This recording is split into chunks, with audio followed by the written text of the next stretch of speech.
p.m. We're going to start the Parks and Recreation Committee with Mr. Miller to discuss the Hiawatha Water Park update. Cool. Thank you, Mr. President. Mr. Durr, if you would come up. At the rec board meeting, we've talked about the pool a couple times. He's going to give us an update on the final numbers and information about how the pool went this season. You got 10 minutes. All right. Or a little less. Thank you, Mr. Miller.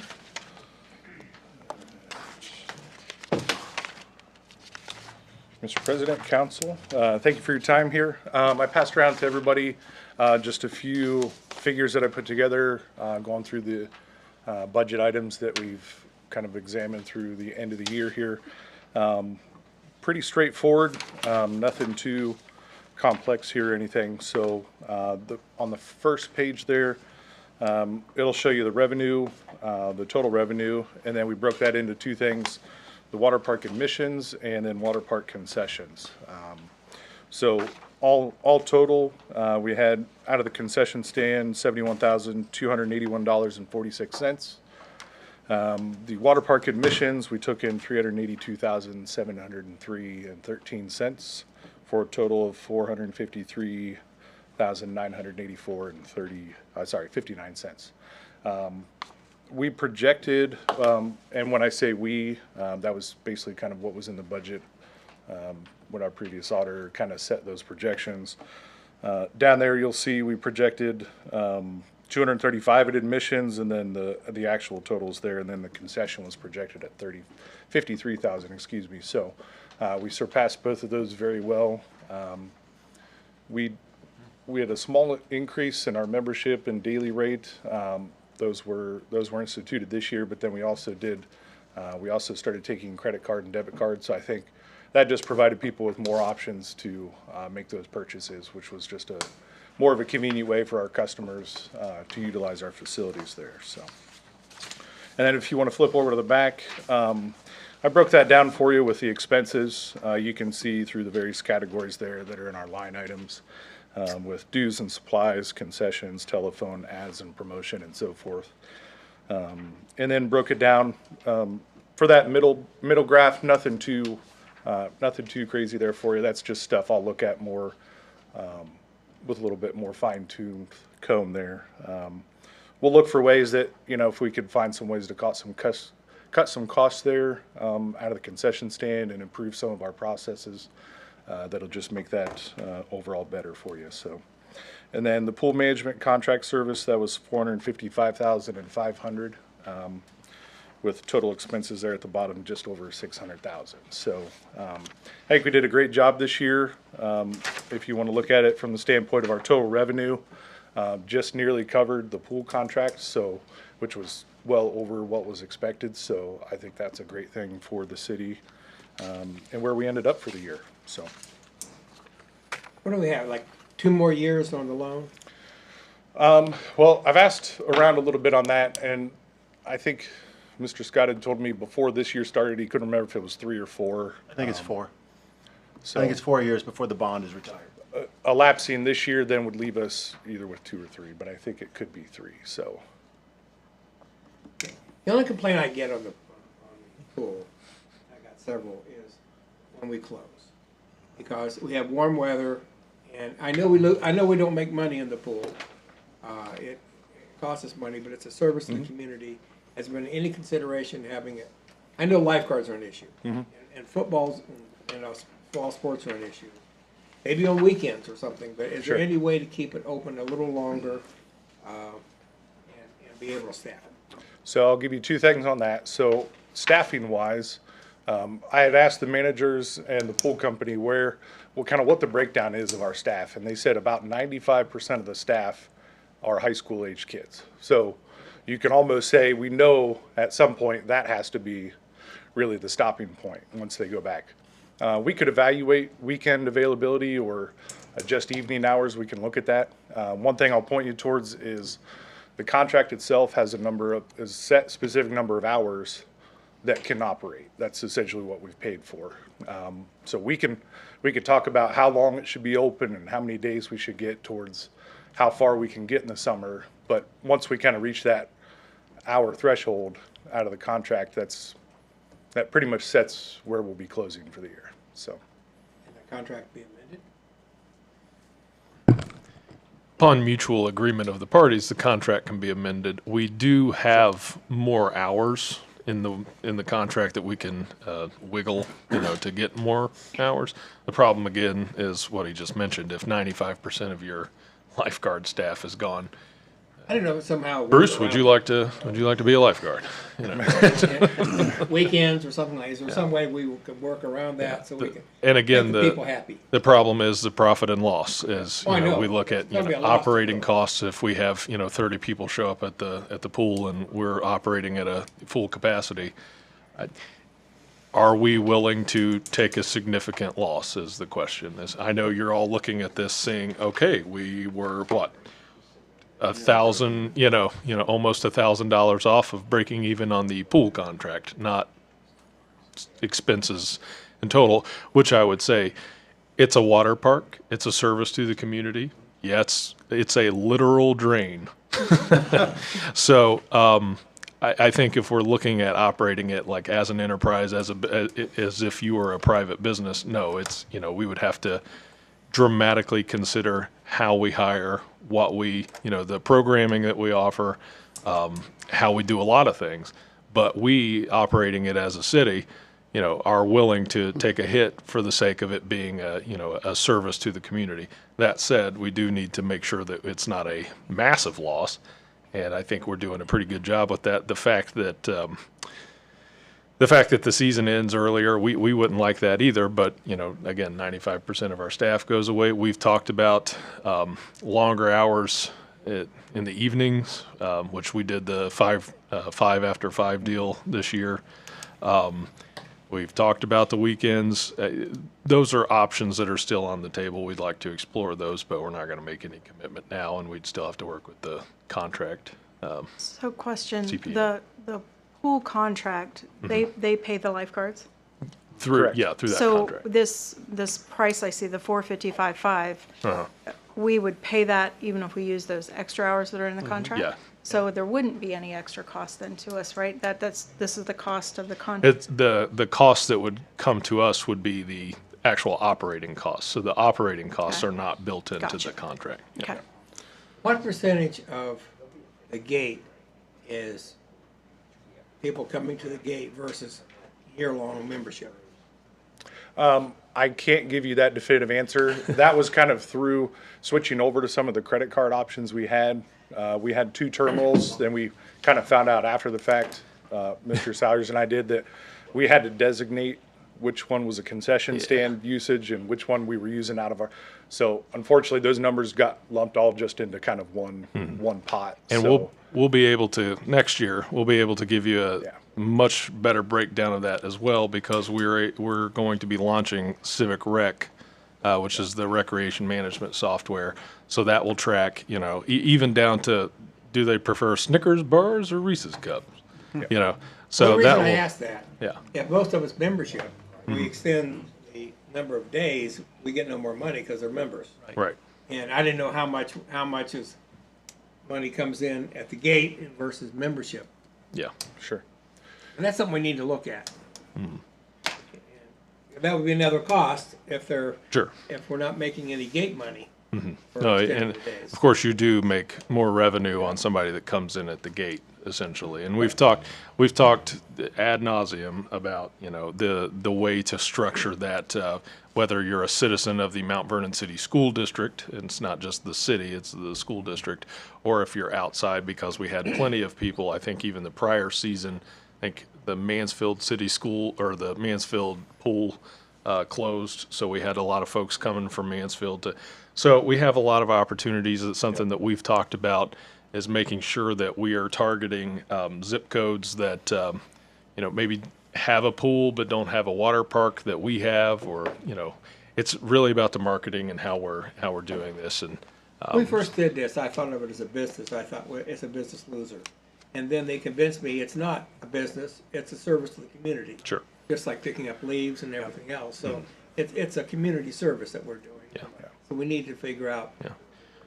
What's best? It can be both. It can be, it will be a service to the community in the sense that I think that we will see service losses as far as like maintenance costs and things like that. Simultaneously, I don't think that we have to be broadsided with a $500,000 bill every year, and that's what we're going to try to avoid. So, Yeah, at least, Have, go ahead. sorry. Go ahead. Have we considered changing how we're marketing for memberships? Like, I know we do the mailings, but yes, we're actually pursuing changing the logo. I've been trying to get the Hellbender to be the official mascot, but this guy won't let me do it. But no, we're targeting, we're going to look at how we target like different groups as far as, whether it's mass mail or, emails or different things. And I think the Civic Rec, that software, is really going to help us do that. You're going to see kind of a change in the way that we approach really not only the pool, but recreation moving forward. So, Any other questions? Question, is this 455.5 the cost for next year as well?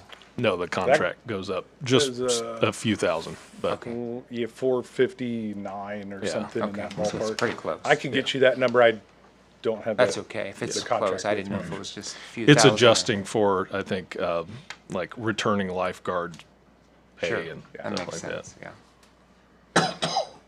Any others? Okay, thanks, Jeff. Thanks. Sure.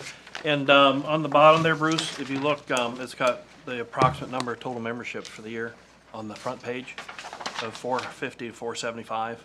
And it's got some numbers there for admissions and concessions there too. So if you put on some extra readers like I have to do now to see that stuff, the fine print. Killer. But anyway, thanks, Jeff. I appreciate it. And the pool is a service, and luckily it covers a big portion of what that service covers a big portion of its service, which is really nice. And it's a cheap way for outdoor recreation in the city. It's only a little over $200 to get a family pass for the summer. So that's a good deal. And then also just to let everyone know is there's a couple of things in legislation. They're for first reading tonight. I'm going to ask for a committee meeting for the next council meeting to explain those and take questions on those. So just so you're aware of those, when that stuff got put on Friday, it was too short a time to get a committee meeting for that tonight. All right, thank you. We're going to adjourn Parks and Rec. We're going to go now to Streets and Public Buildings with Mr. Severance to discuss the East Vine Street sidewalk. Yes, Mr. Ball is coming to the microphone to kind of give us some information on this project. Great. Welcome all. So we have, I don't know if that's even working. We make application for CDBG projects. This is our formula project. So we're allocated, I think it's 160,000 to do a project within a designated census block. So we've been doing quite a bit on Sandusky Street. The area that qualifies that we haven't done something recently is this East Vine Street. So the project is between Potwin and Center Street. And we're focusing on the north. We had public meetings. And there's a choice between the north side of the street and the south side of the street. So it was decided in the public meeting that we would do the north side of the street. So then in this cycle, we'll do that. The next cycle, we would probably do the south side of the street in 2 years. So again, we get about 160,000. 30,000 of that goes to CDC of Ohio to do all the environmental work, fill out all the forms, manage that aspect of it with the state. Our allocation then is about 130. Our cost estimate for construction is between 146 and 155. So we wanted to bring this a little bit ahead of time, but the idea is we'll be asking for a small amount of money in next year's budget to make the project complete, since we're slightly over our allocation. Now, it's possible in the competitive bidding that we wouldn't need that plus up. We'll just have to see how the bids go. So part of the idea of bringing this to council now, we're not asking to pass this tonight, but if we get it approved, this would simply wait until the budget's approved. In January, we would go out to bid in the off season to get the best pricing we can. So, questions? I have a couple. So we had public meetings. When were those? I don't remember seeing notices for those unless I missed them. I can Because I don't live, me and Amber live right down this really, a block away from there. I can defer to Todd. I didn't bring that part of it. There was a whole series of, you were at several of the CDBG meetings. Yeah, for the west side. I went to Yeah. all of those but one. But I don't remember seeing anything for the east side. That's why I'm asking. I mean, they require it to be published in, these are federal money, so they're required to be published in a newspaper. I don't have that with me, but. Okay, well, if you could get that, get Yeah, that to we me can and get Amber, that. that'd be great. And then I'll apologize for if I missed No, those, that's but fine. I'd like to see those. And then also, and I think about this a lot, because at East, there's a lot of families walk down East High Street, and there's no sidewalks whatsoever there. Has West High Street, that hill there, ever been a consideration for putting in sidewalks, or is there a problem with no, West High Street. Hang on, you east, said sorry, east and west. east, coming down the hill? Down that, which hill? Give me, which blocks? From Edgewood. From Edgewood. Edgewood. There was, 800. there was a consideration for that, and it went to the ballot, so. No, not on Edgewood. Doesn't that High Street runs up the hill there past Amber's house? Right, it continues up the Yeah, hill but to there Edgewood. would have been, there could have, It narrows, it goes from a wider street down to a narrow street. right, so there could have been an alternative in the design phase that would have included some of that. Right, but besides So that. the other thing, Mike, so Yeah. for this specific, that is not in the census tract that qualifies. Okay, that's what So I'm that asking. could be a future activity. It cannot be a CDBG activity. Okay, So after Center Street, somewhere in there, we transition to a different block okay. that does not qualify. I can get you a link to the map. Yeah, no, that's what I'm asking. Yeah. Mm-hmm. So I'm clearly understanding things. Yeah. Because I see people every day, twice a day, multiple people with their families, Mm-hmm. walk from up that Edgewood area, down the street, every day. I've done that for 12 years. Yeah. Since I lived in town. And that, whether that's CBDG or not, and I'll believe you that it's Yeah. not in the CBDG Right. area. But that, as far as an area of the city that could use a sidewalk, that is probably definitely one of those areas for the city to consider a sidewalk, regardless of Edgewood thing passing or not. But that's why I was asking, because I don't know. Yeah. So I'm gonna be more thorough. Right, so yeah, like I said, in the public meetings, again, if you were on the west end of public meetings, they brought the map out. Yeah. Because there were several people who asked, why were we not focused on south of High Street? Yes, Well, the answer is CDBG is not, we cannot use CDBG south of High Street and west of the train tracks. We can use CDBG north of High Street, west of the train tracks. So right. we have, we met with the representatives from the House and the Senate at the federal level. The CDBG program has to be cost indexed by Congress. It is not automatic. So with the growth in the income and the growth in the costs, we're seeing these areas be closed up to where the program only fits in a few narrow boxes. Right. So this is part of why this was selected, is it's an area that has extremely poor sidewalks and it qualifies, so. Okay. No, I'm fine. And you or Todd or somehow get me those notices? Yep. So I can say thank you. So I have a question. Is this a full sidewalk replacement, or are there grades for sidewalk sections? How is that gonna work? It would be a full replacement. Okay. Now, there is I think, so at Catherine Street, we'll be tying in to the completed projects, well, the completed project on the north side. So we would not be taking out, we had to go a little bit and tie that in either direction. So we would be tying into the Catherine Street critical infrastructure project.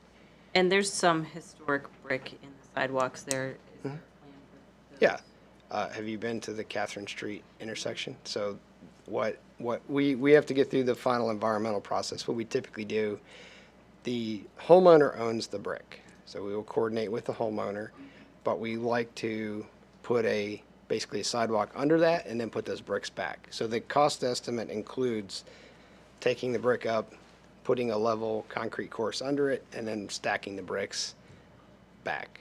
So now it's possible the homeowner may want the bricks and not allow us to reuse them because they don't technically belong to the city. So we will go door to door where those sections are and get permission to try to reuse those. Yep. Years ago, we got in a little trouble removing those ancient bricks on Oak Street. And some homeowners got pretty upset about that. Yeah. If you drive Pleasant Street, that's also a critical infrastructure project. We pick the sidewalk bricks up, put them back in. If you're at Main Street, Pleasant, southwest corner, that has a concrete sidewalk holding the bricks in so they don't become a hazard. Because part of this is we have to build something that we look at a sidewalk as a 20-year type life. So we're wanting to build something that isn't going to become unlevel or unsafe in that sort of service life. We have to guarantee the federal government. Other questions? CDBG going to require us at every intersection to have a ramp, Yes. handicap. The whole project has to be 100% handicap accessible. And the contractor, the city has to certify to that before we can get paid by the federal government. Yep. Any other questions? I have a diagram with really big font if you want to pass this around. Just for Mike. That is Just really for me. good. Thank you for the We're big good. font. Thank you, Mr. President. We don't need your cheaters to see that. Okay, we're going to adjourn the Streets and Public Buildings and move now to Employee and Community Relations with Mrs. Woods. Discuss the fire marshal position. Thank you. I'm hopeful someone's going to come up and talk about how we currently handle fire marshal and what's being proposed. Thank you. Yep. Appreciate it. What do you want to know? So I think the two questions are, how the position's currently handled and just the difference in what's being proposed here. So, right now, it's just me. There are other inspectors at the fire department, but the fire marshal does, or the former fire prevention officer, does all the annual inspections of the businesses in Mount Vernon. Any plans that come in for new construction, will go over, do plans reviews, give their opinion on what needs, based on code, what needs to be added, deleted, worked on, or what the city needs. And I've been off for 4 months. This is my second week back. We're working with the engineers department to start the fees for inspections. I haven't got with Lacey on that yet, so I'm not real familiar with the iWork system. I have taken online classes, but we'll be using that. People will do they'll put in for a permit. All their fees will go through City Hall, I believe. Then certain things will they'll get charged a fee if they go initial inspection. No. If they do a reinspection, I don't think there's going to be a fee for that, but if they have to go back the third time for a second reinspection, then there will be a fee incurred. That's just to promote keeping everything safe, staying up to code. But the fire marshal goes around, so you see me running around town all the time. I'm going in foster inspections for foster and adoption, the mentally handicapped, the group homes. All of those get inspected. Nursing homes, when the state comes in, the state has jurisdiction over the nursing homes, the hotels, and the hospitals. But when they come in town, they get a hold of the fire marshal to go with them because it's their community, and they want the fire marshal there or the fire inspector to be there from the local so that they can help inspect, get things to move smoother. On the bad side of the fire department, fires that happen, the fire marshal or the investigator, which right now I'm the only one at the fire department that does the investigations, even though the chief is technically an investigator by default. I always get the phone call in the middle of the night. So any fires, if it's not obvious or they don't know what happened, they call me in, dig through the scene, figure out how, why, or if somebody is involved nefariously, then we start to look for arson, and the police department will get involved, and we'll get a suspect or wait for somebody to give us a tip, and then we go from there. And we don't have very many arsons in Mount Vernon, although when they do happen, we're so far we're pretty good at getting a conviction. There's not very many convictions, and a lot of it depends on how it's presented to the courts. A lot of times they'll get pleaded down to criminal mischief, that doesn't make an investigator very happy, but it is what it is. So anyway, if there's any questions on what I actually do or the fire marshal, whether it's me or not, please ask. Plans reviews, we do not have a building code department, so a lot of questions from up here come down to me. They want to know what is maximum occupancy. So an occupancy of a building and a maximum occupancy, two separate things, but it sounds the same and it gets confused all the time. How do we get to that number? The number that's on the outside of the wall here, how do we get to that number? It depends, because there's a lot of things come into consideration, come into play. So that's when they come to me, because nobody wants to read the code books. And that's what I've done for 28 years at the fire department, and I've been an inspector for 25. So. We have used your expertise regarding this room several times, so I appreciate that. And other projects, and I don't mind helping. I grew up in this community. The fire marshal, or the inspector, once a month we go out with the Red Cross and put in smoke detectors. I've probably put in over 1,000 smoke detectors in our jurisdiction. You really get to help people. That's my job. Everybody asks, well, I can't climb a ladder. Can somebody come out and check my smoke detector? Absolutely. And the fire department is busy enough with their squad runs and their fire alarms that the reason we created the Fire Prevention Bureau a number of years ago, I think it was 15 years ago, was because of that. The crews were going out. We were going out with the truck or the squad, and we would start an inspection and then get called away. So it was just a perfect time to create the Fire Prevention Bureau, and we've seen fit to move it up to the fire marshal, and I'm hoping that eventually we can get another. While I was off, we had one of our other inspectors working 40 hours, and he did a phenomenal job. And I think you can see that if you had somebody doing regular inspections and education, that the fire marshal could focus more on building and maybe moving towards a building code department. Not saying we have to have that, but that would be something I would love. But anyway. Tanner, can I ask you a question? Yep. And maybe tell me if you're not the right person to ask. So the ordinance Happily. that's being proposed, obviously in the budget, this would start January 1? What's being Yeah, proposed? we would go ahead and do that now. Okay. So essentially what we're doing is, as Mr. Davis mentioned here, we already had fire prevention officers when we had the union negotiations. We pulled that position from the union and established it as a fire marshal. Okay. So basically what we're asking council, it's already in the budget. What we need council to do is essentially create that position outside of the union. Okay. If you look at as you guys passed the pay grading, that we went ahead and put that in this legislation, is hoping that you would pass pay grading. Obviously, we would have amended it if you didn't, but that was the basis for the pay grade. And we'll work with the fire marshal, the assistant chief, the chief, and HR to determine where on that pay grade, based on looking at this particular individual and his experiences and KSAs and whatnot, where he'll fall on that. But down the road, prior, you set the ordinance allowing us to collect those fees, so that'll help fund this position specifically. If we end up adding another fire prevention officer or fire marshal, then we can look at the pay grade on that particular individual, and we'll go from there. So that's what this particular ordinance does, is create the position of fire marshal outside of the CBA. The last question I had been given to ask was if the fees helped offset that. Yes. So Yep, that was the intention. I'm hopeful to get this passed tonight, unless you guys have any other questions for, no?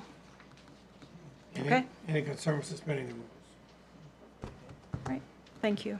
All right. Thank Good. you very much, appreciate it. That concludes the committee meetings for this evening. We're now adjourned until 7:30 PM. We begin the legislative portion of the meeting.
I'm going to call the legislative portion of the Mount Vernon City Council to order. Mr. Hill, please call the roll. Mrs. Woods. Here. Mr. Ruckman. Yep. Ms. Keener. Here. Mr. Miller. Yes, here. Mrs. Seaval. Here. Mr. Severns. Here. Mr. Mahan. Here. We are in session. The invocation and receiving will be given by David, be given by Mike Miller. Our chaplain isn't here this evening, so please rise to the invocation, remain standing for the pledge. Dear Lord, we just thank you for this opportunity to be here to serve and in these important positions. We thank you for the weather that you have given us this fall and all of the safety that we do have in our community. And we thank you for the EMS services that help those in the community that have fared a little worse than the rest of us. But one of the things that we ask the most of you is that you give us the strength and wisdom to be able to make good decisions for the community, Lord. And we just pray this all in your name. Amen. Amen. Thank you. Pledge allegiance to the flag of the United States of America and to the republic for which it stands, one nation, under God, indivisible, with liberty and justice for all.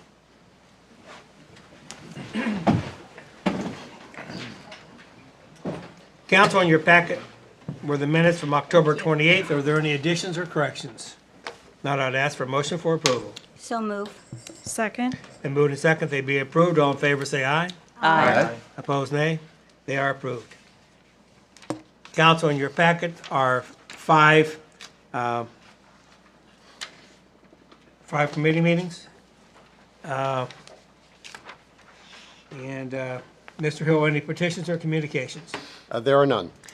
And I see no liquor control licenses. We will have some at our next meeting. I see no proclamations. We do have several people wanting to speak on matters of city concern. We'll start with Mr. Carr. People coming, you have 4 minutes to speak. And please come to the podium and state your name and address, and then your comments in 4 minutes. If you need an extension, you can appeal. Thank you. Don Carr, 4 Upland Terrace. The reason I'm here tonight is because somebody approached me to, I guess, speak before you. I guess the concern is, their question was, have you noticed that the street lighting in Mount Vernon is starting to change? And I said, well, what do you mean? Well, it turns out that under closer look, we're known for a nice amber gold tone to our street lights, and all of a sudden there are certain bright white lights popping up. I can give you locations, but I think you all live probably around one of those lights. I was told to look at the light in Woodlake Trail to start with, in front of Sam Miller's house at 37 Woodlake Trail. As you know, and I think maybe Mel has the same kind of lighting, maybe Concord too, they're colonial lights, that post lights that had the amber color to them, and all of a sudden now they take the glass, frosted glass off. When I say they, I'm assuming it's AEP, and put this real bright white light to the point that the neighbor of Sam had to consider putting darkening shades up on the front bedroom window. That light was penetrating so deeply. So I guess as I looked in the city, I saw more and more of that kind of lighting, and then I noticed that the square has a huge array of LED bright lights, and now I'm seeing them pop up on our street lights too. So the question, I guess, before you is, if the community is concerned that we're losing that warm glow, and when I mentioned Sam Miller, he does have a video. Maybe you've seen it before. Sam Miller, Mount Vernon Viaduct Vehicle Light Trails.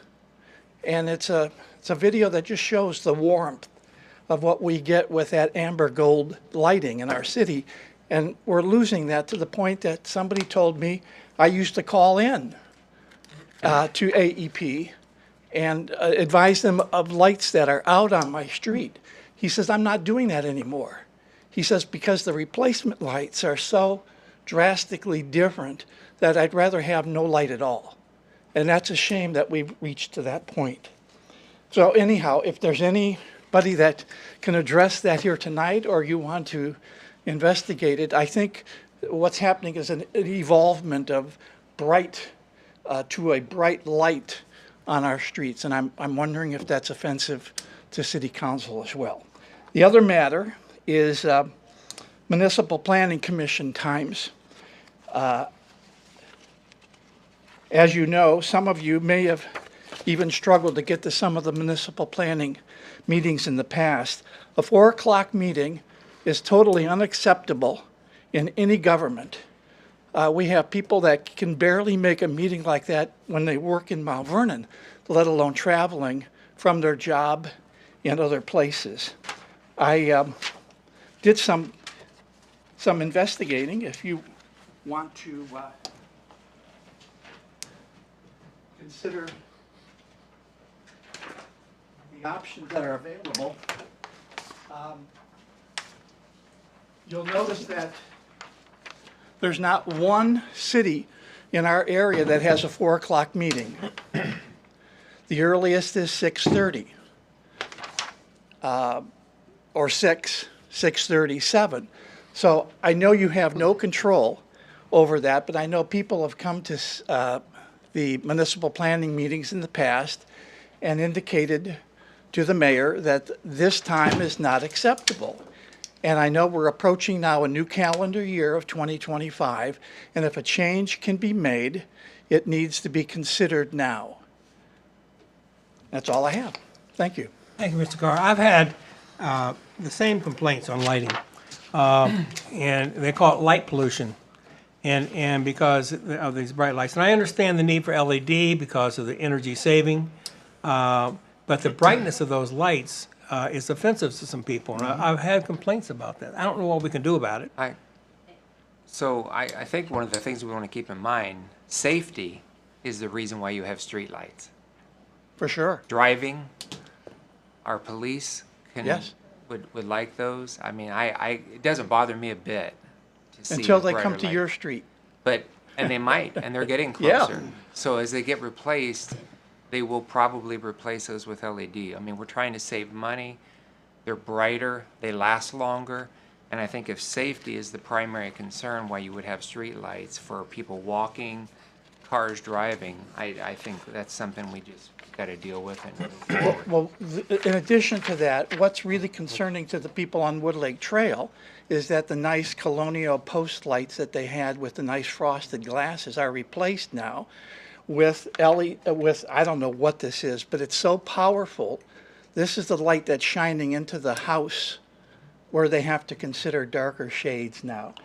They've taken the glass out of this post. This light fixture is so large that they can't even put the glass back in the fixture, to the point that you start seeing things, spider webs growing in there and all kind of debris that's blowing into the light. So I'm just saying that this particular light in particular is not acceptable. Well, we've had safety with amber lights before, and I don't know why it has to be that bright, because it is offensive to some people, and I don't know what we can do about it. Safety's an issue, and we want to have people safe, but we also want to make this community attractive. Yeah, I guess I agree with Mel, and I mean, safety's an issue. The lights, it depends on who owns them. I don't know. If it's AEP owns them, it's AEP owns them. But another part of this, and again, I don't know, this would have to be somebody would have to research, but the federal government did, multiple years ago, do away with many types of lighting. And there's exceptions for different things, but a lot of this was done on a national level in the last, I'll say, 4 years. And some of that was even maybe a little bit before. But that's been in national news. Now, I don't know if that's the case with these lights, but that could also be a concern. If the feds are mandating it, you know, it'd be even less that AEP could do about it if it's their own lights. But that I don't know. Well, I'm going to guess to say that if this was Granville, Dublin, or Bexley, this mixture of these bright lights on our street lights in our residential areas would not happen. Thank you. Thank you, Mr. Carr. Next, Bob Beck.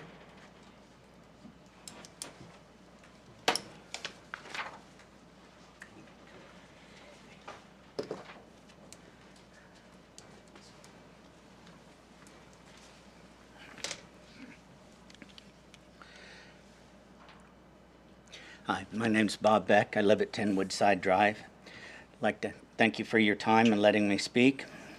I'd like to talk about communication and transparency.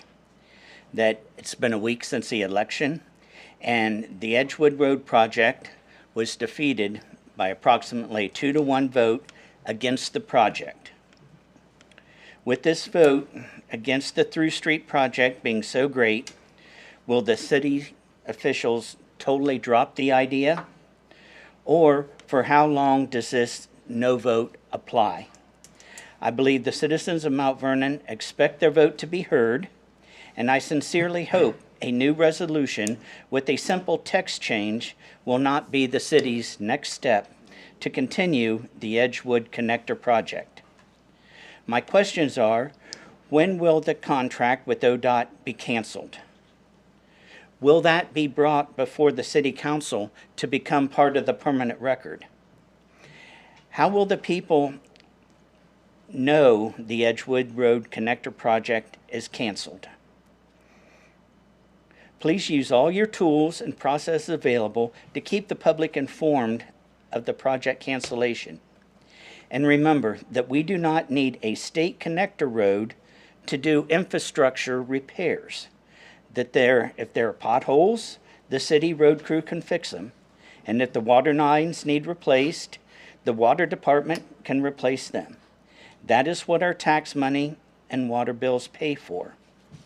It's just, after this, you know, it's only been a week, but if we could have a little closure and to go forward, that I don't know who to ask or where to look. I guess I found out there will be an article in the paper tomorrow, but that's why I ask y'all, because you know it was voted on at once, and yeah, we'd just like some closure and to know where we're going, and again, for how long, and can we just get our lives back to what it used to be. So thank you all for listening, and if you can't answer, maybe before.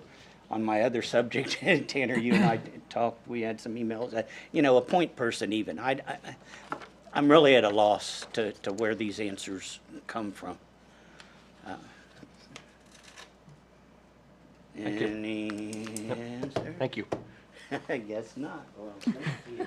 Thank you, Mr. Beck. Kevin Wise.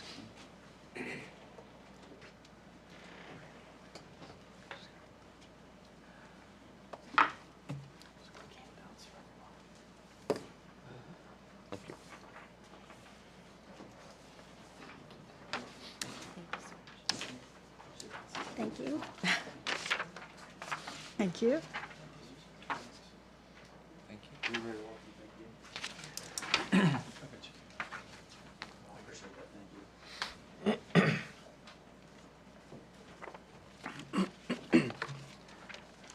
Well, good evening, everyone. I'm Kevin Wise. I'm a project executive for CK Construction. I've been having some conversations with Brian Ball, and he thought it'd be good to give us the opportunity to come in today, knowing you have a couple projects on the horizon, and discuss what the CMR delivery method, as far as contracts, looks like, and what the differences are from past contract methods that you've had, general trades, multi-prime. So I am local. I actually live in Danville. My wife works here in Mount Vernon. She's the CEO of New Hope Industries. Very proud of the work they do there. I've got 2 beautiful kids, so I'm honored to be given this opportunity here to further support you in the community with this information. So a little bit about CK Construction. So we are, if you can go to the next slide. So we are part of the Burgett family of companies. So you may know the Burgetts through Kokosin Construction based out of Fredericktown. We are not part of Kokosin. We are a separate entity within the family. We are the vertical construction side commercial side of the Burgett family companies. So a little history here. We've been in the industry for 67 years now. We employ over 275 team members. That's in the office and in the field with our trades. 80% of our contracts now are through the CMR delivery method, and I'll get a little bit more about what that is here in a minute. But our recent experiences and involvement in the community, two current right now, we're at FT Precision doing renovations to the inside of the building, done many projects there in Fredericktown, and currently doing the Mount Vernon News Building with the Area Development Foundation and the Mount Vernon Nazarene College, so I'm the PX on that project as well. So if you go to the next slide, and I'm going to try to cram in 30 minutes of information in 4 minutes here, so bear with me. So some of the market sectors that we're involved in, the only reason I'm showing this slide here, there's 20 of them up there. The bulk of them make up the CMR delivery method. So it's a very common delivery method, especially for public projects.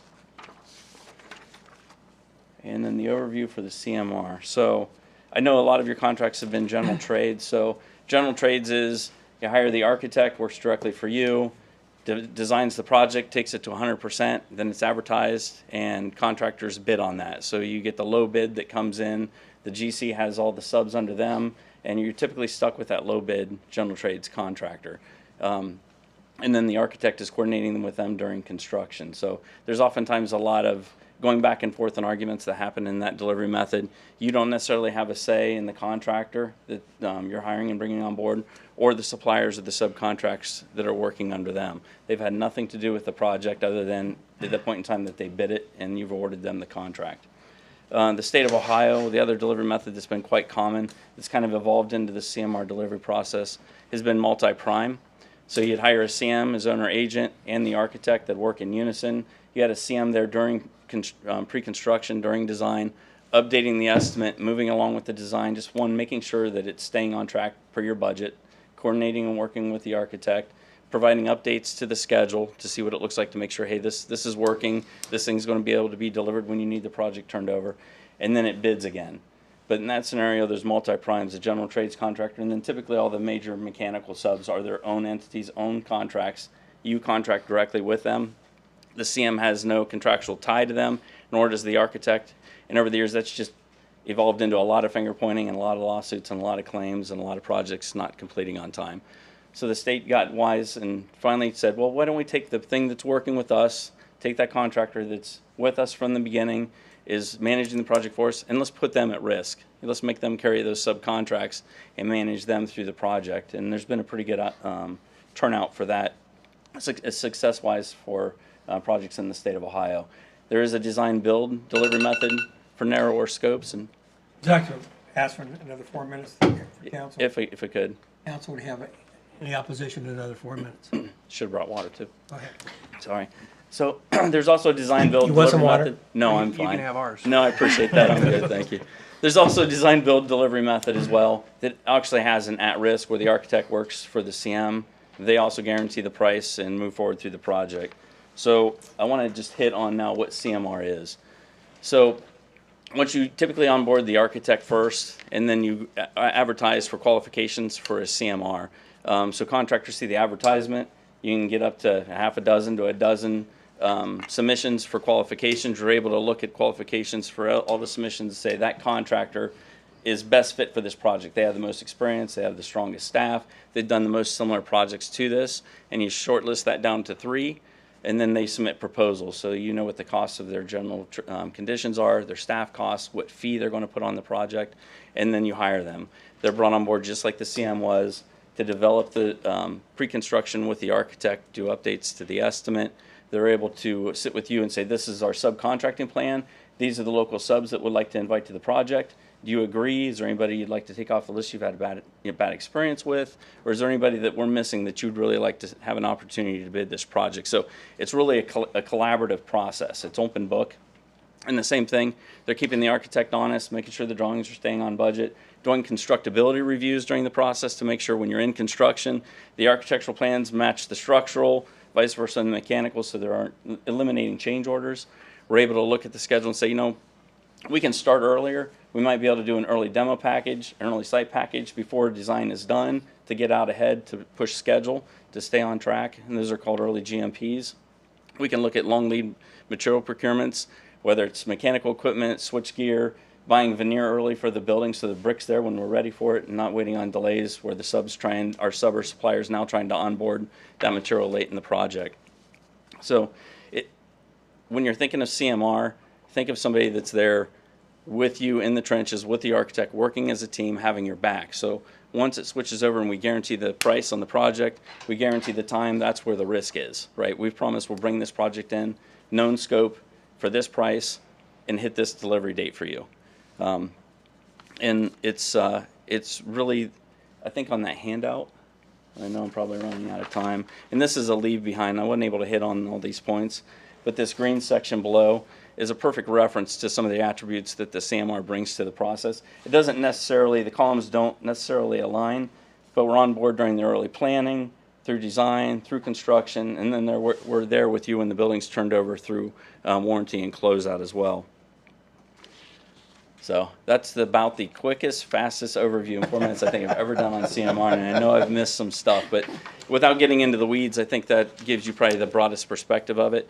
And the most important thing, it really allows you to control your own process and not sit and watch an architect argue with a contractor that was low bid, that has no history on the project, has no skin in the game, and they're just there to deliver the project for the price they bid and argue when there are things that go wrong. There have been several successful general trades packages, don't get me wrong, it can work if the project size is just right, but typically when you're at the $8 to $10 million project range, that's really when you want to start switching to CMR.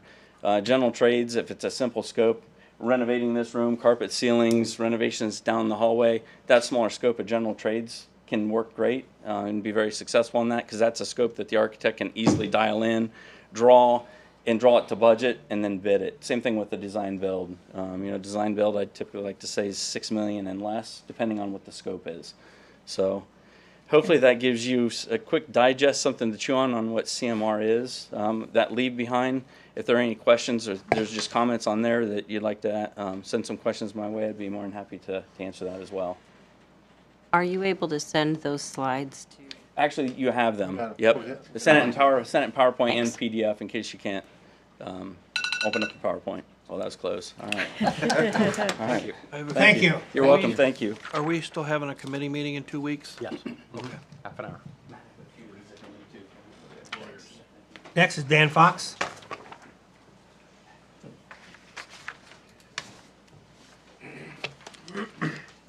Dan Fox, 507 North Jefferson.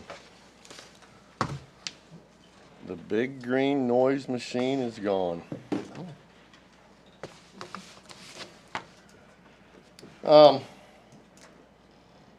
They've moved it inside, I guess. It makes about this much noise now. We can live with that. Okay.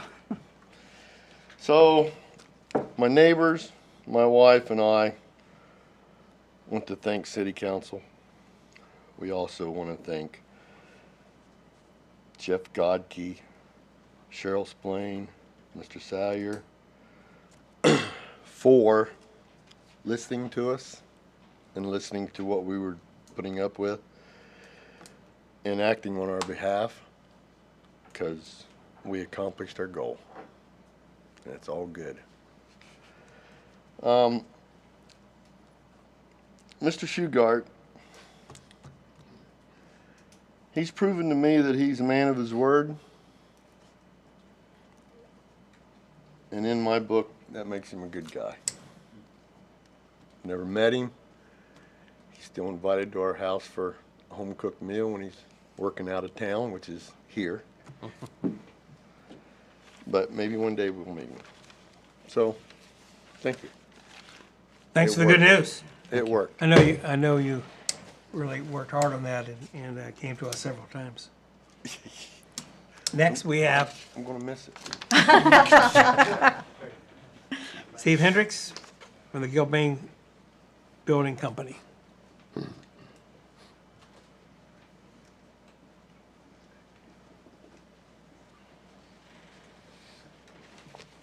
Good evening. We have some copies of, not sure if I brought enough, but a couple copies of. To the council members. Absolutely.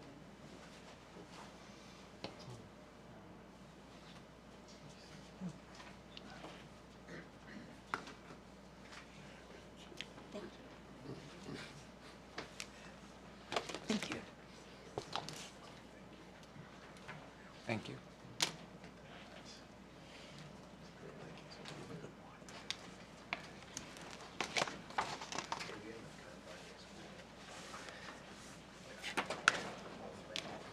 Good evening. Thank you for having me here tonight.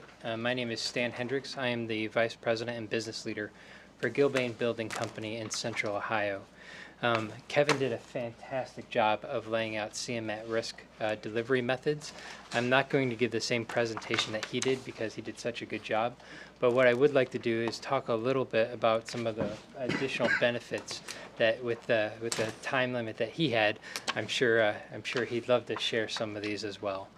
So in general, just as introduction, Gilbane Building Company, 154-year-old company, fourth generation family owned business. We do about $7 billion worth of work a year.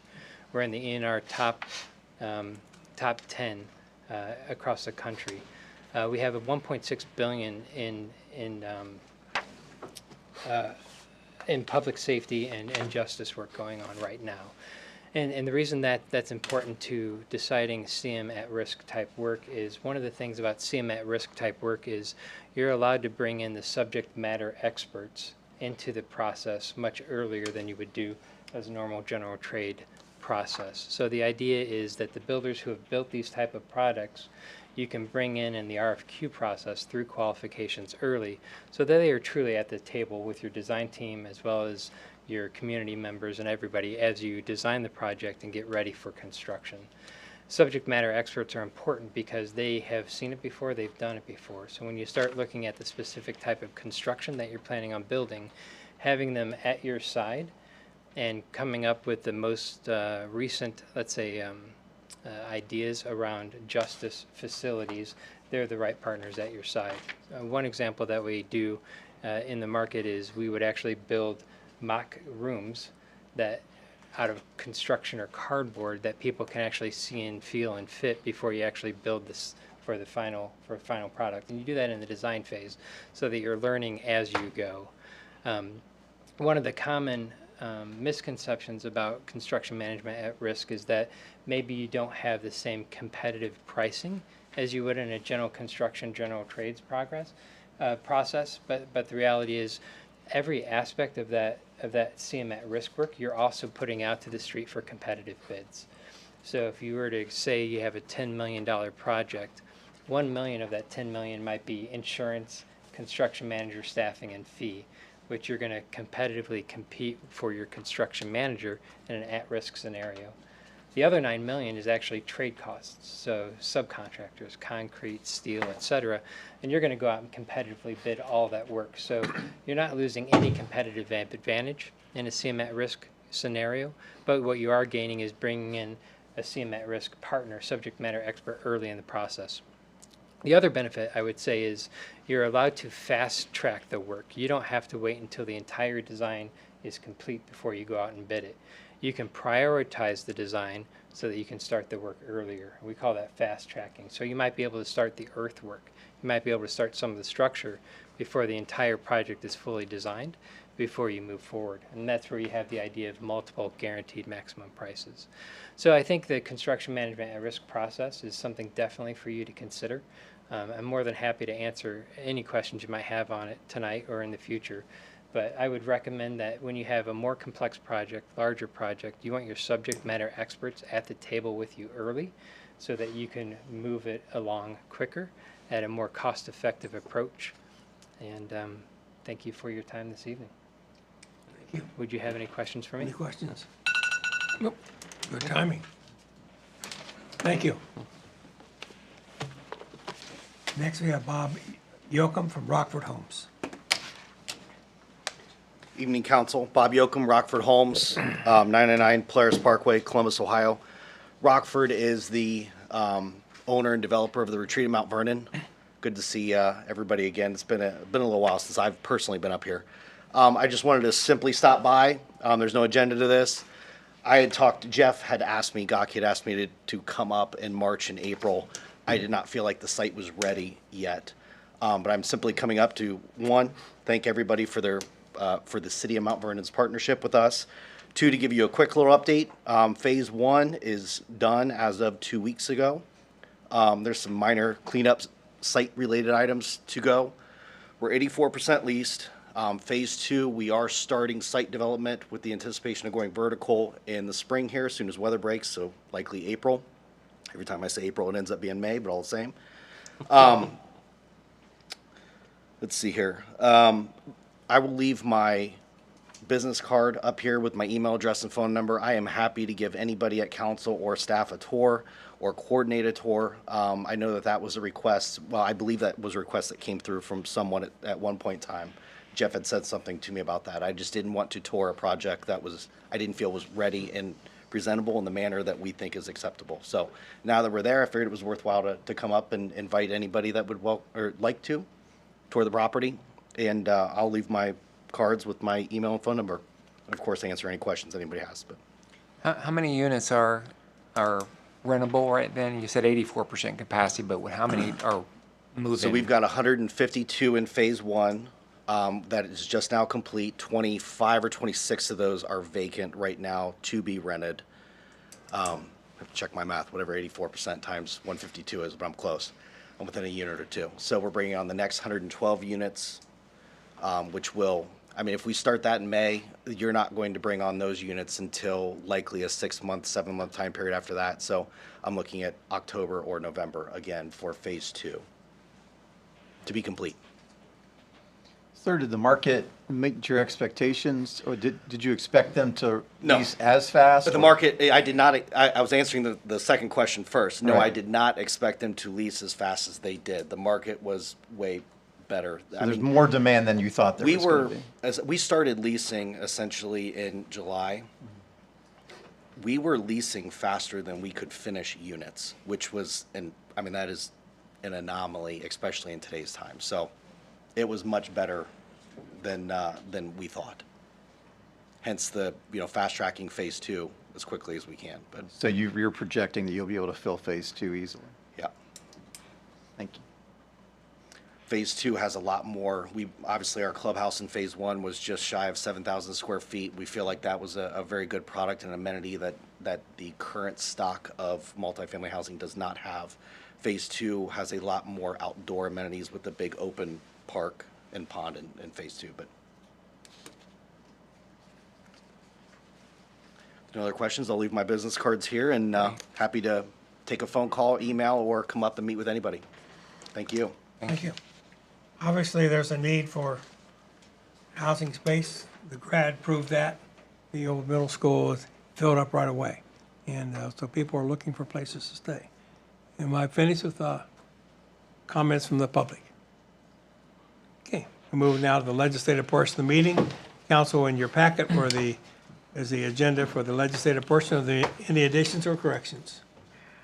Now I'll assume it's approved by consensus, and we'll move now to resolution number 2024-102. Mr. Hill. Resolution number 2024-102, a resolution authorizing the Safety Service Director to release a request for qualifications for identifying and selecting a qualified firm or firms to provide professional services for owners' representative services related to the construction of municipal buildings, identify and enter into contract with the selected firm or firms for the professional services for owners' representative services related to the construction of municipal buildings, and declaring an emergency. Mr. Severance. Yes, thank you, Mr. President. I do motion to postpone Resolution 2024-102 to the November 25th meeting for the third and final reading. Second. And moved and seconded for the adoption of this resolution. Any discussion? Mr. Not for adoption, for a postponement. Sorry, what? Postponement. He's not adopting, he's postponing. Oh, I'm sorry. I was checking my timer. Okay, we're postponing this to the next meeting. Sorry. I would note, as I mentioned to Mr. Miller, we plan on asking for a half-an-hour committee meeting. Yes. We will be bringing an attorney with Bricker Graydon to do a more in-depth presentation on the construction manager at risk. If anyone has specific questions, please email them to me, and I will make sure that they get answered at that committee meeting. All right. So this resolution has been postponed to our next meeting. Does it need to be voted on? Is there, that's been moved, is there a second? Yeah, second. Been moved and second. Any other discussion? Mr. Hill? Mrs. Woods? Yes. Mr. Ruckman? Yes. Ms. Keener? Yes. Mr. Miller? Yes. Mrs. Seaval? Yes. Mr. Severns? Yes. Mr. Mahan? Yes. The resolution is postponed. Now we move to resolutions for second reading. Resolution number 2024-112, Mr. Hill. Resolution number 2024-112, a resolution authorizing the Safety Service Director to advertise for bids and enter into contract for the 2024 CDBG East Vine Street Sidewalk Project and declaring an emergency. Mr. Severns. Yes, we'll just give this a second reading this evening. This resolution receives a second reading. We now move to resolutions for first reading. The first one is resolution number 2024-117. Mr. Hill. Resolution number 2024-117, a resolution authorizing and directing the Safety Service Director of the City of Mount Vernon, Ohio, to enter into contract with Top Flight Real Estate LLC to lease the property with the street addresses of 9 and 9.5 East High Street and declaring an emergency. Mr. Severns. Yes, I move to suspend the rule requiring 3 separate readings and move Resolution 2024-117 to its third and final reading. Second. Been moved and second for the suspension of the rules. Any discussion on the suspension? Mr. Hill. Mrs. Woods? Yes. Mr. Ruckman? Yes. Ms. Keener? Yes. Mr. Miller? Yes. Mrs. Seaval? Yes. Mr. Severns? Yes. Mr. Mahan? Yes. The rule is suspended. Mr. Severns. Yes, I move to adopt Resolution 2024-117. Second. Been moved and second for the adoption of this resolution. Any discussion? I have a few questions, sir. Mr. Severns. Okay. Question I have, and I've talked to Tanner about this before, and I know as we move forward with discussion of courthouse and all that kind of stuff, but as far as renting the storefronts, by renting them, even if they're month to month, does the city have an obligation to these businesses if and when we do move forward with the courthouse? The answer is no. Okay. The lease for each of the new ones that council has approved has a specific provision saying that they have no relocation rights. Okay. We're doing this to bring a little bit of money to defray the taxes and the utilities for the building. Okay. Any other questions? Mr. Hill. Mrs. Woods? Yes. Mr. Ruckman? Yes. Ms. Keener? Yes. Mr. Miller? Yes. Mrs. Seaval? Yes. Mr. Severns? Yes. Mr. Mahan? Yes. Resolution is adopted. Next resolution is resolution number 2024-118. Mr. Hill. Resolution number 2024-118, a resolution authorizing and directing the auditor of the City of Mount Vernon to transfer certain funds. Mrs. Seabolt. Thank you. I would like to suspend the rules, require 3 separate readings, and take resolution number 2024-118 to its third and final reading. Second. Been moved and seconded for the suspension of the rules. Any discussion on the suspension? Mr. Hill. Mrs. Woods? Yes. Mr. Ruckman? Yes. Ms. Keener? Yes. Mr. Miller? Yes. Mrs. Seaval? Yes. Mr. Severns? Yes. Mr. Mahan? Yes. The rule is suspended. Mrs. Seabolt. I move to adopt resolution number 2024-118. Second. Been moved and seconded for the adoption of this resolution. Any discussion? Mrs. Seabolt. Thank you. Hello, Paul. Would you like to talk about this? Sure, I would love to talk about these things. It's very nice coming to you guys and explaining things on this. I hope in the future that we would do less of this, but I think until the end of the year, we're probably going to do more. So we have some moving around money so we can fund some things. The first one there, the zoning officer account of $20,000, we're moving that from the zoning officer to contract engineering, and we're doing that to finish the bike trail on Mansfield Avenue. If you remember from our last meeting, we moved $40,000 from the zoning officer line item because we didn't have a zoning officer. So we're taking the additional $20,000 out of that we're not going to need and funding the bike trail. Next, tools. So utilities, we got to keep the lights on. And I don't know if they're the bright lights or the dim lights. I imagine they're the bright lights over there. But we need to move some money out of there. We have a tools account that originally appropriated $50,000 in there. Year-to-date expenses was $6,000. So we have $40,000 in that account. We do not believe we're going to use it, so we're going to transfer $30,000 of that to cover those lights. Is this replacement of light posts? Is it replacement of light bulbs? Is it installation of new lights? This is payment to AEP for the electricity to keep the lights on. Okay.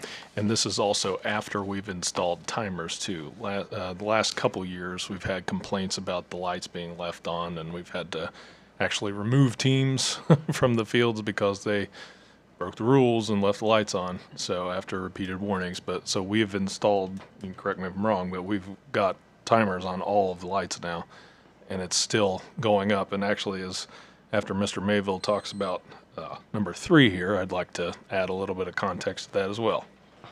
Yeah, so number 3 is where we need move some more money to pay for the lights. Tom Hinkle has told me that AEP's costs have gone up quite a bit.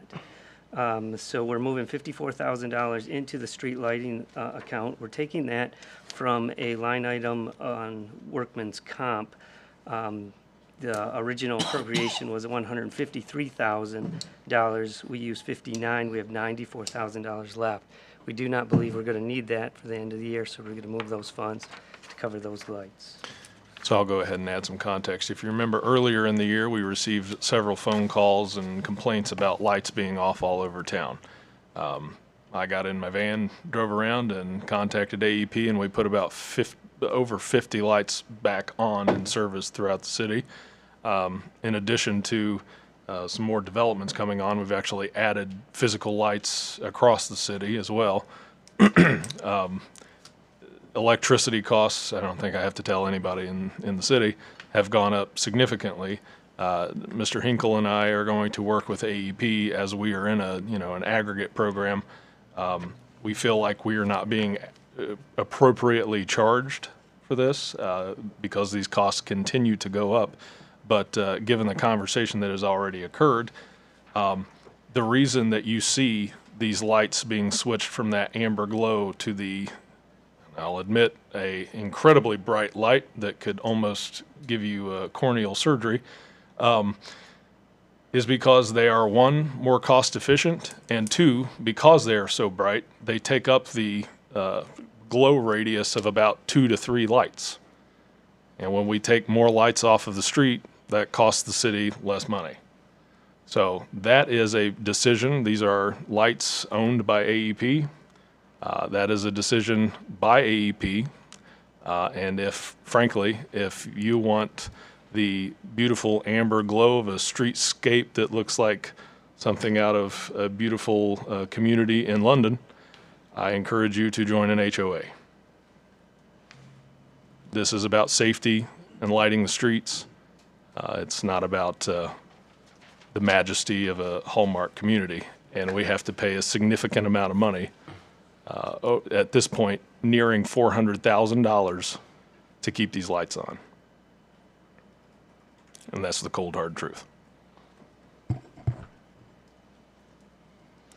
Okay, that was fun. Tom is pretty concerned about the lights, though. It's been driving him crazy. Number 4, urban improvement account to codification. So I don't know if Rob needs to talk a little bit more about this, but basically we get a whole bunch of codes, and we got extra codes. As everyone's aware, after council passes legislation, we then go and send them off to a company that puts certain parts of them into the codified ordinances, and it codifies them. Then several times a year, we get this stack of papers that have to be integrated into the green books as well as being updated online. The amount of the bill that Mr. Hill received recently was significantly greater than we have got in the past, thus necessitating the transfer. So we needed a total of $6,100 extra in the codification account to cover that bill. We're taking that from urban improvement, which was originally appropriated $15,000. We only used $225,000. We have $14,775 left over. We do not think we're going to use that, so we're going to take it. We're also not sure what that is for. Yes, not really sure. I was going to look into that, but didn't get that far. Okay, so we have 5 and 6 here, which are together. We are taking a total of $85,000 and putting it into income tax refunds. The original revenue appreciation for that account was $275,000. We're actually negative in that, $13,395. So we need to move some money around. We're taking $75,000 of the $85,000 out of municipal court peers account.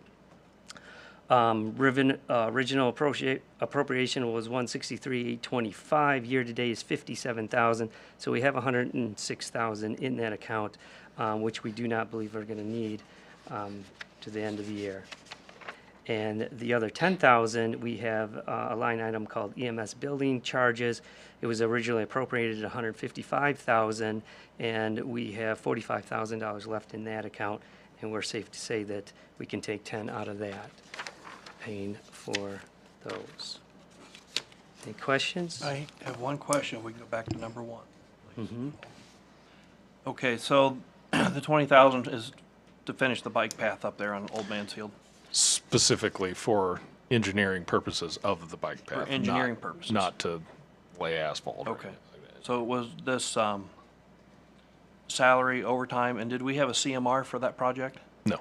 So would a CMR have helped that project? I think stay a within budget? CMR, depending on the scope of the project, as we've heard tonight, a CMR is only useful for a project over a certain amount. So we have not used a CMR for any project, not been authorized to.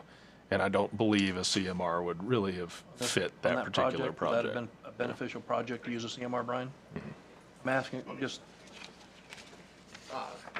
No, this project is too small of a scale for Okay. CMR. The specific change is related to public input. Okay. So, the previous Mike said that, hey, we wanted the city to go door to door and ask each person what they wanted. It turns out they actually wanted a lot of storm drain work. So we've added $600,000 worth of storm work to the project. And at the end of this, we're making the final changes to publish the plans for construction that we'll bring back in the early '25. But to make all those changes that were not anticipated in the original design, but were found during the public involvement process, we made a large change. So this is the repercussion of adding $600,000 worth of work. There's a little bit of engineering that has to be added to finish the project. So when we talk about communication, again, we went door to door, we went in people's basements as we were invited, and we saw their problems. There's a lot of water getting in people's basements. So one of the big concerns wasn't, the bike trail will prevent water from getting from the road to their house, but it doesn't give them a place to hook their sump pump to. So the underneath storm drains that we're adding will give each house will get a storm, for the most part, each house will get a tap to hook their sump pump to. It'll also help Aaron because that's a lot less water that's being pumped into the sanitary sewer that shouldn't, because we were also getting sanitary overflows in the neighborhoods because the storm drain is completely failed. So that's the change. no, I know, we've discussed this project a lot. Mm-hmm. So I will agree, there was been very good communication with this project. Yeah, but no, It the was excellent. CMR I will go wouldn't. that far as say for this project, it was absolutely excellent. Yeah, everybody got a personal visit multiple times. Can't always do that on every project, but the CMR, this is small small potatoes in Okay. terms of that, so. All right, thank Yep. you. And plus ODOT is, essentially ODOT is our CMR, so ODOT is reviewing the plans every step of the way. That's included with our taxes, so for this type of project, we don't need that because they're doing the biddability, constructability, accountability steps for us. Okay, thank you. She agrees. Any other questions? Yes, Paul, could you explain these income tax refunds? What does that mean here in this case? Can I jump in as Somebody, go well? ahead. Because we've kind of tag teamed this. Number one, just simply for everybody listening. So if you get an income tax refund, if you're one of the lucky few to get an income tax refund, God bless you. That's where that comes from. So we need money in a line item to be able to send that check back, right? And right now, that account is in the negative. It was not properly budgeted for. And when I say that, the request was properly budgeted for. The appropriation was not appropriately appropriated, like a better term. You may look at 5 and 6. Actually, you can look at 3, 5, 6. Why are we taking from workers' comp to cover street lighting? Why are we taking from municipal court PERS in the amount of $75,000 to cover income tax refunds, EMS billing to cover income tax refunds? What we have found throughout the entirety of this budget is that some of these accounts, some of these lines are wildly over appropriated, while some, what we can expect significant expenses, like streetlights, even though they have grown considerably, are wildly under appropriated. This does not make sense. So, in front of God and everybody, I'm telling you all and the public, we are not doing an interim budget this year. We're going to do a full budget this year. It is going to, when we produce a budget narrative in addition to the budget, we're going to provide for your review a better process in which it starts in June when we deliver, and this is based off best practices that I have beat into my head from, I watched everything from OBM recommendations from Utah to Ohio to watched a video from South Africa even just because I got interested. But it's kind of stuff I do on the weekends, I guess. But starting from June all the way to December, when we deliver capital improvement projects proposals to council, when you get quarterly revenue reports, working with Paul and David, trying to find accurate revenue reports and quarterly revenue reports for council, budget based on what? Like, there has not been enough, frankly, everyone needs to know this, there has not been enough transparency from the auditor's office in the previous years for this administration and prior administrations to function in an efficient and effective way, and for council to make accurate and accountable decisions. And we are going to change that process. And it takes a long time. I've said this before. It takes a long time to turn a ship. And I'm going to the key phrase going into this budget process is patience. Because the more that we discover, the more that we have to put our heads together and try to figure out. It's I like to use Brian's phrase here. It's a spaghetti plate that we have to kind of untangle. But we have been working diligently. And when I say we, it has been a complete team effort, and it has exhausted a lot of us. But when I look at this and I see this, I can just imagine a citizen looking, why are they taking money from workers' compensation to pay for streetlights? And it is because we have been operating under a system that makes, frankly, no sense. And we have discovered that, and we have addressed that, and from the bottom of my heart, we are fixing it. And it has been ridiculous that this city has had to function under this, and it has exhausted a lot of people, but we are working on it. And I'm saying all that to say, Tammy, you're about to see a bunch of then and nows, and we are digging in and trying our best. So, next. Any other questions? Mr. Hill? Mrs. Woods? Yes. Mr. Ruckman? Yes. Ms. Keener? Yes. Mr. Miller? Yes. Mrs. Seabolt? Yes. Mr. Severns? Yes. Mr. Mahan? Yes. Resolution is adopted. Next resolution is Resolution 2024-119. Mr. Hill. Resolution number 2024-119, a resolution creating the Columbus Delano Field of Discovery in Ariel Foundation Park. Mr. Miller. Mr. President, we'll give this its first reading tonight. As I explained earlier at committee, this and the other resolution, I believe we're going to have a committee meeting at the next council night to explain and go over these. Thank you. This resolution receives its first reading. The final resolution for this evening is Resolution number 2024-120. Mr. Hill. Resolution number 2024-120, a resolution authorizing and directing the auditor of the City of Mount Vernon to pay bills pursuant to Section 5705.41D, then and now certification. Mrs. Seabolt. Thank you. I would like to suspend the rules that require 3 separate readings and take resolution number 2024-120 to its third and final reading. Second. Been moved and seconded for the suspension of the rules. Any discussion on the suspension? Mr. Hill. Mrs. Woods? Yes. Mr. Ruckman? Yes. Ms. Keener? Yes. Mr. Miller? Yes. Mrs. Seabolt? Yes. Mr. Severns? Yes. Mr. Mahan? Yes. Rule is suspended. Mrs. Seabolt. I move to adopt resolution number 2024-120. Second. Been moved and seconded for the adoption of this resolution. Any discussion? Mrs. Seabolt. We will now start with then and now. So these are all, of course, items that the PO was placed after either the service was done or it was contracted to. So the first two, the first one is a CDBG item that was gone through, has been paid. And then the second one, Bricker Graydon, again, some more legal services. I believe that was for a TIF and taxes. And then the rest of them was the OpenGov. They're dividing out those expenses to several different line items to pay for the OpenGov new software that the water department is using.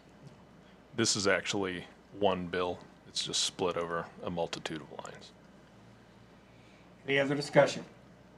Mr. Hill. Mrs. Woods? Yes. Mr. Ruckman? Yes. Ms. Keener? Yes. Mr. Miller? Yes. Mrs. Seabolt? Yes. Mr. Severns? Yes. Mr. Mahan? Yes. Resolution is adopted. We now move to ordinances. We have no ordinances for third reading. We have one for second reading, and that's ordinance number 2024-44. Mr. Hill. Ordinance number 2024-44, an ordinance establishing compensation, benefits, and terms of employment for the fire marshal and declaring an emergency. Mrs. Woods. Thank you, sir. I move to suspend the rules requiring 3 separate readings and take ordinance 2024-44 to its third and final reading. Second. And moved and seconded for the suspension of the rules. Any discussion on suspension? Mr. Hill. Mrs. Woods? Yes. Mr. Ruckman? Yes. Ms. Keener? Yes. Mr. Miller? Yes. Mrs. Seabolt? Yes. Mr. Severns? Yes. Mr. Mahan? Yes. Rule is suspended. Mrs. Woods. Thank you. Move to adopt ordinance 2024-44. Second. And moved and seconded for the adoption of this ordinance. Any discussion? Mrs. Woods. We had a brief committee meeting. Anything to add? Just this is bringing out the salary in line, the position in line to where we want it to be outside of the negotiated contract. So, okay, I believe we're good. Mr. Hill. Mrs. Woods? Yes. Mr. Ruckman? Yes. Ms. Keener? Yes. Mr. Miller? Yes. Mrs. Seabolt? Yes. Mr. Severns? Yes. Mr. Mahan? Yes. The ordinance is adopted. Next ordinance is for first reading. It's ordinance number 2024-45. Mr. Hill. Ordinance number 2024-45, an ordinance to approve, adopt, and enact the this should say the August 2024 replacement pages to the codified ordinances, to repeal ordinances in conflict therewith, to publish the enactment of new matter, and declaring an emergency. Mrs. Skinner. Thank you, Mr. President. I'm going to give this its first reading, and if you would like to read this material, you will have to wrestle Jay for it. So, We killed a full tree for that, I believe. I think a couple. This ordinance receives its first reading. The final ordinance this evening is ordinance number 2024-46. Mr. Hill. Ordinance number 2024-46, an ordinance authorizing the Safety Service Director to permit overnight camping in city-owned parks. Mr. Miller. Mr. President, we'll give this its first reading. This ordinance receives its first reading, and that concludes the legislative portion of the meeting. We move now to remarks of administration. Mayor Starr. Thank you, Mr. President and Council. I gave you an update last week, so I don't feel the need to rehash any of that stuff. But thanks to those of you who were able to make the Veterans Day ceremony yesterday. It was a really good turnout. It was wonderfully attended, beautiful weather, and it was just a really nice way to pay homage to our veterans. The only other thing tonight, Mr. President, I just want to welcome members of the Mayor's Youth Leadership Council who are here in the audience today. So thank you all for doing this. They have to come to at least one, I think 2 council meetings to get credit for this. So anyway, really appreciate you all stepping up to the plate here. Just to give you an example of the Mayor's Leadership Council, we do have a member of that council who was agreed to be, and she wasn't even 18 when she was appointed, and she may be now, but she is now, but she's going to be on our Shade Tree and Beautification Committee. So we have youth participating in our commissions, and it's coming from that council. We appreciate that. Mr. Salyers. As I mentioned a second ago, we are actively working on the budget. It's a different process this year. We even changed it up last year to provide more transparency and communication to council. We're going to do that even more. I'm working with some of the remaining departments. I'm going to be working with them this week to get that completed. And then once we're done with that, our initial framework, I will be reaching out to council members just like last year to bring you in to have those discussions and make sure that you're on the same page, take any comments or questions that you have, and we'll adjust from there. And then we'll make sure that we start scheduling those Saturday work sessions and make sure that we get this on for 3 readings. That way the public can see what we're working on and have their input as well. And then we will work with, between the engineering department, utilities department, public works, and getting the needs of our safety forces as well. We'll make sure that we have all those capital requests and making sure that we're contacting the state as they move into their budget process as well, making sure our needs are adequately communicated. On top of that, just hearing some comments tonight. If you have any questions or requests from the administration, you can always contact your council members, but if you have requests or comments from the administration, please either call or email my office, and I will happily get those to you, and I'm sure the mayor feels the same way. So, Just a point of information, we need to have a lot of council people there. Saturday may or may not work at this busy time of year. We may need to be on a different date, but if Saturday works, that's fine. whatever date. Mr. Mayville. Nothing, thank you. Mr. Roran. I have nothing, thank you. Mr. Mahan. I want to thank the Knox County Career Center, Junior ROTC, and the high school band and choir who came out, and everyone else involved in putting on the Veterans Day ceremony. That was, as Mayor already said, it was a good ceremony, and very appreciative of those who were involved in it. Thank you, sir. Thank you. Mr. Miller. Thank you, Mr. President. I do have some additional comments. I think I just want people to know, if you look at the last week, Mr. Beck, I think you brought that up, both national election changes, I think people spoke and the federal government heard. On the county, we had tremendous changes in county government at this election also. I think the government heard. And of course, with the referendums at the city, I think the city heard. That people are expecting more transparency in government. They're expecting government to listen a little closer at times. And I think government is working in that fashion the best they can. It may be a bit slow. Some of it's slower than what I would even like, but we are making some progress. I'll cite some progress to that today, as a matter of fact, on behalf of the mayor. I give the mayor's office credit, as I sent an email this morning asking that council be provided with fact sheets, similar to what was provided for the Edgewood project, for any and all projects in the city. And those fact sheets would be presented to council to help council make decisions on all of these projects where there will be government dollars spent on. And that will enable council members, because we all are, we're a part-time council, we've got all varying backgrounds, we complement each other probably in more ways than we really even understand or know. But part of the reason for these fact sheet requests is for all council members to maybe think of questions to ask city administration. So I thank you, Mayor. I appreciate that being done today. So government is listening. It is tough. Some things we can work things out on, some things we can't. Keep in mind, politics be what they may.